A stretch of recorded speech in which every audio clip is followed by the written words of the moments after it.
নমস্কাৰ ক'বলৈ ইচ্ছা নাথাকিলেও কিছু কথা আমি ক'ব লাগিব যেহেতু আমি সনাতন ধৰ্ম সভ্যতা সংস্কৃতিৰ কথা কৈছোঁ যেহেতু আমাৰ কাৰণে বিষয়টো প্ৰথম প্ৰধান আৰু চূড়ান্ত গতিকে আমি কথাখিনি ক'ব লাগিব কালি কামৰূপ মহানগৰ জিলাৰ সোণাপুৰৰ কচুতলিত এটি মুছলমান পৰিয়ালে হিন্দু ধৰ্মলৈ প্ৰত্যাৱৰ্তন কৰিছে সনাতন হিন্দু ধৰ্মলৈ প্ৰত্যাৱৰ্তন কৰিছে আৰু সেই অনুষ্ঠানটোত ঘৰলৈ ঘূৰি অহা সেই অনুষ্ঠানটোত উপস্থিত আছিলে ৰাষ্ট্ৰীয় স্বয়ংসেৱক সংঘৰ দুগৰাকী জ্যেষ্ঠ প্ৰচাৰক আমি যি সংবাদ মাধ্যমৰ যোগেৰে যি আমি খবৰ পাইছোঁ বিশ্ব হিন্দু পৰিষদ বজৰং দলৰ তৎপৰতাত কৰা সেই অনুষ্ঠানটোত উপস্থিত আছিল ক্ৰমে যোগেশ শাস্ত্ৰী তেওঁ শাস্ত্ৰৰ বিশাৰদ সেইকাৰণে শাস্ত্ৰী আৰু এগৰাকী আছিল সুনীল মহান্তি এজন ধৰ্ম জাগৰণৰ মূল ব্যক্তি ৰাষ্ট্ৰীয় স্বয়ংসেৱক সংঘৰ আন এজন বোধহয় প্ৰচাৰ প্ৰমুখ মানে এই কিতাপ পত্ৰৰ পৰা আৰম্ভ কৰি ছ'চিয়েল মিডিয়াৰ পৰা আৰম্ভ কৰি সকলো ধৰণৰ প্ৰচাৰ ৰিলেটেড সকলো কথাৰ প্ৰমুখ বোধহয় সুনীল মহান্তিজী এতিয়া কথা হ'ল এই দুজন ব্যক্তি উপস্থিত থকা অনুষ্ঠানটোত ইমান ডাঙৰ ভুল কেনেকৈ হ'ল কালিৰ পৰা বিভিন্নজনে আমাক এই প্ৰশ্ন কৰিছে এতিয়া কিছু সময় আগতে সংবাদ মাধ্যমত দেখিলোঁ যে তেওঁলোকে এই যে হাফিজ আলী আৰু ৰিজৱানা বেগম এই প্ৰতিপত্নীহালে কালি তেওঁলোকে সনাতন ধৰ্মলৈ প্ৰত্যাৱৰ্তন কৰি ৰাহুল বড়ো আৰু ভূমিকা বড়ো নামে উপাধি লৈছিলে তাৰ পিছতে বিভিন্নজনে আমাক এই প্ৰশ্ন কৰিছিলে যে তেওঁলোকে বড়ো উপাধি কেনেকৈ পালে এতিয়া মোৰ প্ৰশ্ন হ'ল তেওঁলোকে কেনেকৈ পালে তেওঁলোকক জগৰীয়া কৰি লাভ নাই সেই অনুষ্ঠানত উপস্থিত থকা ৰাষ্ট্ৰীয় স্বয়ংসেৱক সংঘৰ বিশ্ব হিন্দু পৰিষদৰ সেইসকল মুধাফুটা নেতাই কি কৰি আছিল তাত নে তেওঁলোকে অসমৰ বিষয়ে নাজানে নে তেওঁলোকৰ অসমৰ সভ্যতা সংস্কৃতিৰ প্ৰতি কোনো দায়বদ্ধতা নাই কোনো গুৰুত্ব নাই কোনো মূল্য নাই কেৱল নেতাগিৰি দেখুৱাবলৈ চিঞৰ বাখৰ কৰি আছে নেকি বেয়া পাব নালাগে বড়ো উপাধি কেনেকৈ পাব পাৰে মোৰো প্ৰশ্ন আহিছিলে ময়ো মোৰ সতীৰ্থৰ লগত আলোচনা কৰিছোঁ বড়ো উপাধি কেনেকৈ পালে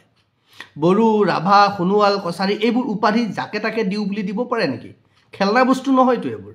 কেৱল সেয়াই নহয় যিকোনো উপাধিয়ে আপুনি কাকো দিওঁ বুলি দিব নোৱাৰে কিন্তু এই কথাটো যিসকল ব্যক্তি যোগেশ শাস্ত্ৰী আৰু সুনীল মহান্তি তেওঁলোক দুইজনে ৰাষ্ট্ৰীয় স্বয়ংসেৱক সংঘৰ জ্যেষ্ঠ প্ৰচাৰক গুণী জ্ঞানী ব্যক্তি মই ব্যক্তিগতভাৱে দুইজনকে জানো মই ব্যক্তিগতভাৱে ফোন কৰি ক'ব পাৰিলোহেঁতেন কিন্তু নাই কোৱা সামাজিক মাধ্যমত এই ধৰণে ভিডিঅ' কৰি এইকাৰণে কৈছোঁ কাৰণ তেওঁলোকে নিজকে মোৰ বিভিন্ন সময়ত তেওঁলোকে কয় অল্প বিদ্যা ভয়ংকৰ বুলি মোক যোগেশ শাস্ত্ৰীয়ে বিভিন্ন সময়ত কয় কিবা এটা দিলেই তেওঁলোকৰ মতামত বিচাৰি কিবা এটা দিলেই তেওঁ মোক লিখি দিয়ে অল্প বিদ্যা ভয়ংকৰী বুলি লিখি দিয়ে তাৰমানে তেওঁলোকে আমাতকৈ বেছি জানে আৰু শাস্ত্ৰী জানিবও লাগে কিন্তু এইটো কিয় নাজানিলে তেতিয়াহ'লে এইটো জানিব লাগিছিল যে বড়ো উপাধি ৰাভা উপাধি যিকোনো এটা উপাধি দিব নোৱাৰি তাতে জনগোষ্ঠীয় উপাধি ST কেনেকৈ দি দিব পাৰে আপুনি যাকে তাকে আজি সেই পৰিয়ালটো বিপদত পৰিছে তাৰমানে আপোনালোকে কেৱল দেখাক দেখি কাৰোবাক আনি কিবা এটা কৰি দিব পাৰিলে হ'ল আপোনালোকৰ কোনো দায়বদ্ধতা নাই সেই পৰিয়ালটোৰ প্ৰতি সেই মানুহখিনিৰ প্ৰতি আজি কিয় সেই পৰিয়ালটোক ৰাইজৰ ওচৰত ক্ষমা খুজাবলৈ বাধ্য কৰিছে পৰিয়ালটোৱে কিয় ক্ষমা খুজিব আজি ক্ষমা খুজক এই যোগেশ শাস্ত্ৰী সুনীল মহান্তি আৰম্ভ কৰি তাত থকা পুৰোহিতসকলে বা তাৰ দায়িত্ব লোৱা আপোনাৰ এইটো কি কয় যিসকল আছে বজৰং দলৰ যিসকল ব্যক্তি আছে বিশ্ব হিন্দু পৰিষদৰ যিসকল ব্যক্তি আছিলে যিসকলে কালি সংবাদ মাধ্যমৰ আগত বক্তব্য দিছে তেওঁলোকে ক্ষমা খুজক সেই ব্যক্তিকেইজনে কিয় ক্ষমা খুজিব ৰাহুল বড়ো আৰু ভূমিকা বড়োৱে কিয় ক্ষমা খুজিব ৰাইজ ক'লৈ গ'ল ৰাইজৰ মগজুটোত কি পোক লাগিলে নেকি তেওঁলোকে নিজে ইচ্ছা কৰি নাম লৈছে নেকি তেওঁলোকে নিজে ইচ্ছা কৰি বড়ো উপাধি ল'ব পাৰে নেকি বা ল'লেও কিয় দিব তাত যোগ্য সমাজ আছিলতো যোগেশ শাস্ত্ৰী সুনীল মহান্তি আছিলতো তাত উপস্থিত হৈ সংবাদ মাধ্যমত আমি তেওঁলোকৰ নাম পাইছোঁ হয়তো চাগে মিডিয়াৰ সন্মুখত অহা নাই কিন্তু সংবাদদাতাই কৈছে সংবাদ মাধ্যমত আমি তেওঁলোকৰ নাম শুনিছোঁ স্পষ্টকৈ শুনিছোঁ মই কাণ দুখনে শুনিছোঁ বাতৰিটো আমি পাই আছোঁ চাৰিওফালে সেই বাতৰিয়ে বাজি আছে কিয় দুটি জীৱন অতি সাধাৰণ দুটি ব্যক্তি আপোনালোকে জানি বুজি এই ধৰণৰ কিয় লৰা ধেমালি কৰিছে তেওঁলোকৰ লগত তেওঁলোকক কিয় ক্ষমা খুজিবলৈ বাধ্য কৰালে নাজানিলে নকৰিব নাজানিলে কৰিব নাপায় মই কালিও লাইভ যোগে কৈছোঁ আৰু বিভিন্নজনে কৈছে নিজকে বজৰং দল বিশ্ব হিন্দু পৰিষদৰ বুলি পৰিচয় দিয়ে সেইজনে কৈছে ধৰ্মান্তৰকৰণ আৰে সনাতন হিন্দু ধৰ্ম দৰ্শনত ধৰ্মান্তৰকৰণৰ কনচেপ্টেই নাই আপোনালোকে আকৌ নিজকে বিশ্ব হিন্দু পৰিষদ হিন্দু কৈ থাকে সেইটো কথা নাজানে সাধাৰণ কথাটো বুজি নাপায় আপোনালোকে সংবাদ মাধ্যমত বাইট দিছে ধৰ্মান্তকৰণ হৈছে কি বুজিলে আপোনালোকে সনাতন হিন্দু ধৰ্ম দৰ্শনৰ সৃষ্টিৰ পৰা ইতিহাস নাই ধৰ্মান্তৰ কৰাৰ আৰু বাকিবোৰটো পন্থ এইখিনি জানিব লাগিছিল আপোনালোকে ই প্ৰত্যাৱৰ্তন তেওঁলোকে পিৰিৰ পৰা পিৰি বিশেষকৈ অসম আৰু ভাৰতত পিৰিৰ পৰা পিৰি সমস্তখিনি আদি তেওঁলোকৰ সনাতনলৈ ঘূৰি আহিছে সেইটো দ্যাট ইজ নট ধৰ্মান্তকৰণ সেইটো প্ৰত্যাৱৰ্তন আপোনালোকে সেইটো জনা উচিত আছিলে আজি মই দুখ পাইছোঁ কেৱল হিন্দু হ'ল বুলিয়ে প্ৰতিটো কথাতে আমি কোনোবাই কৰিছে বুলি ছাপোৰ্ট কৰিব নোৱাৰোঁ সেই ল'ৰা ছোৱালী হাল মানে সেই দম্পতী হালক আপোনালোকে ৰাইজৰ ওচৰত ক্ষমা খুজিবলৈ কিয় বাধ্য কৰিলে ভুলটো তেওঁলোকৰ নাছিল ভুল আছিলে যোগেশ শাস্ত্ৰী আৰু সুনীল মহান্তি তেওঁলোকৰ আৰু যিসকল তাত উপস্থিত আছিল তেওঁলোকক ক্ষমা খোজক মই কৈছোঁ সংবাদ মাধ্যমকো তেওঁলোকক বাধ্য কৰোৱা হওক ক্ষমা খুজিবলৈ আৰু মই সামাজিকভাৱে কৈছোঁ আৰু ভিডিঅ'ৰ মাধ্যমেৰে কৈছোঁ আপোনালোকে ক্ষমা খোজক পণ্ডিতালি কৰাৰ এটা সীমা থাকে চবতে পণ্ডিতালিটো ভাল নেদেখি ৰাষ্ট্ৰীয় স্বয়ংসেৱক সংঘৰ মৰ্যাদা আছে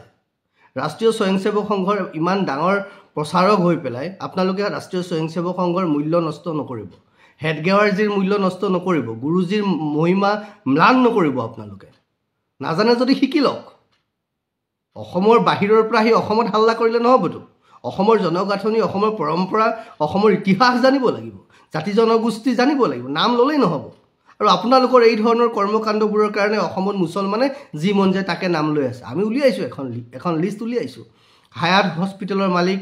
নহয় কিবা পাঞ্জাৱাৰী চিটি ফাৰ্ণিচাৰৰ মালিক এনেকৈ গোটেই সোপা মুছলমান তেওঁলোকে হিন্দু নাম লৈ কাম কৰি আছে এতিয়া হিচাপ ওলাব নহয় বোধহয় এওঁলোকে ক'ৰবাত এনকাৰেজ কৰিছে নেকি কাৰণ তাৰে এজনে কৈছে চিটি ফাৰ্ণিচাৰৰ এই মানুহজনে কৈছে যে তেওঁৰ লগত কোনোবা আমুকৰ ভাল তামুকৰ ভাল বিজেপিৰ ভাল RSSৰ ভাল কাৰবাৰ ভাল ফটো দি ফুৰিছে বিভিন্ন ধৰণৰ সেইবোৰে কৰি ফুৰিছে আপোনালোকে যি মন যায় তাকে নাম লৈ ল'ব দিছে নেকি নকৰিব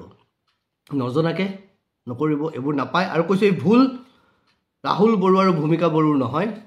তেওঁলোকৰ ওচৰত যদি প্ৰয়োজন আছে ৰাহুল বড়ো আৰু ভূমিকা বড়োক কৈছোঁ সংবাদ মাধ্যমকো কৈছোঁ মোৰ যোগাযোগ নাই ব্যক্তিগতভাৱে মোৰ লগত কোনো যোগাযোগো কৰা নাই যদি তেওঁলোকে যোগাযোগ কৰে তেওঁলোকক সঠিক দিশ দেখুওৱাৰ সঠিক পথ দেখুওৱাৰ দায়িত্ব আমাৰ যিহেতু তেওঁলোক ইতিমধ্যে সনাতন ধৰ্মলৈ প্ৰত্যাৱৰ্তন কৰিছে গতিকে তেওঁলোকৰ যিকোনো ধৰণৰ সমস্যাৰ দায়িত্ব প্ৰতি সঁহাৰি জনোৱাটো